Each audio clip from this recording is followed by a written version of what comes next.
All right, let's dive into a story that honestly feels like it's straight out of a Hollywood thriller. We're talking about the extraordinary journey of Kevin Mitnick, a true legend of the digital age whose life was this incredible, high stakes game of cat and mouse, crime, and believe it or not, redemption. So you gotta ask, right? How does a kid just messing around become the FBI's most wanted cybercriminal? And then, and this is the wild part, how does he flip the script and become a hero of cybersecurity? It's a fascinating paradox. And to really get it, we need to go way back to the beginning. Okay, so our story starts back in the 1960s. This is way before the internet we know today. You've got this young kid, Kevin Mitnick, who is just incredibly curious. And he wasn't hacking computers yet. No, he was hacking the phone network. It was called phone phreaking. But what made him so special wasn't just his technical chops.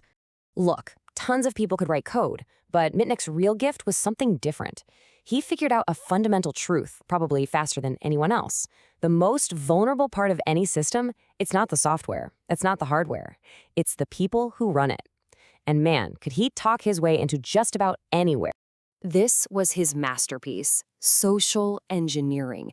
You see, he wasn't just hacking machines, he was hacking humans. He'd gain their trust, maybe pretend to be someone he wasn't, or just ask the right questions with the perfect tone of voice, and boom. He'd get passwords, trade secrets, you name it. It's like, why bother kicking down the door when you can convince someone to just open it for you? Well, as technology started evolving, so did Mitnick's ambitions. His exploits went from being just pranks to these massive, high-profile breaches of major corporations and even government systems. And that, of course, put him right on the radar of federal law enforcement. The hunt was on.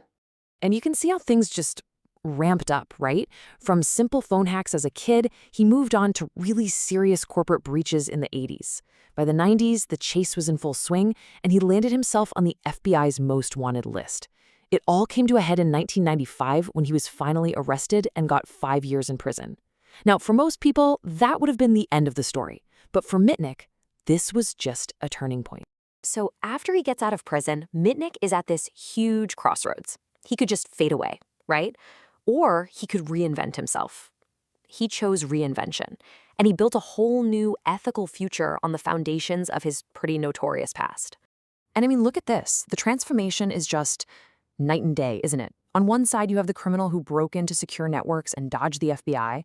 And on the other, you have this respected consultant who's advising Fortune 500 companies on how to stop those exact same kinds of attacks. He became a public speaker, wrote best-selling books on security.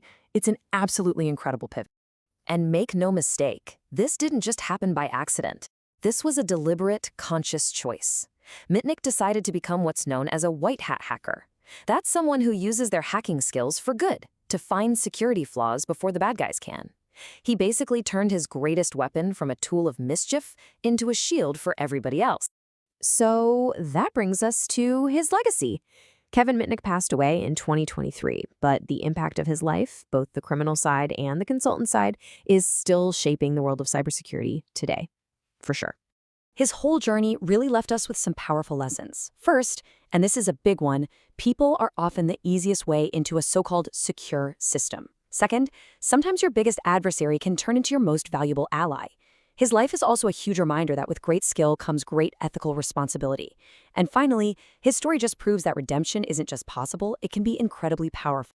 So when you look at the whole picture, whether he was the one breaking into systems or the one helping to secure them, Mitnick's life is this giant flashing sign.